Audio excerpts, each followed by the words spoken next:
Viral di media sosial emak-emak yang sembunyi saat akan ditagih hutang. Dari nada bicaranya, tampaknya si penagih utang sudah terbiasa menghadapi tingkah unik nasabah atau debitur seperti ini. Malah ketika menyadari bahwa nasabahnya tidak ada di rumah, ia dengan semangat mengajak penonton videonya untuk ikut bersamanya mencari.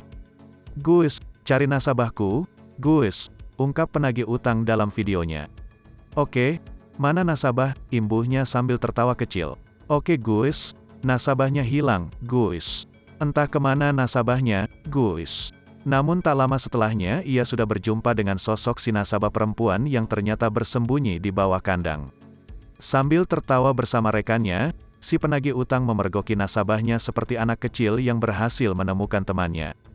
"Bu, Ciluk, Ba," katanya memberi aba-aba kepada nasabah tersebut. Lantaran sudah ketahuan, nasabah itu pun keluar dari persembunyiannya.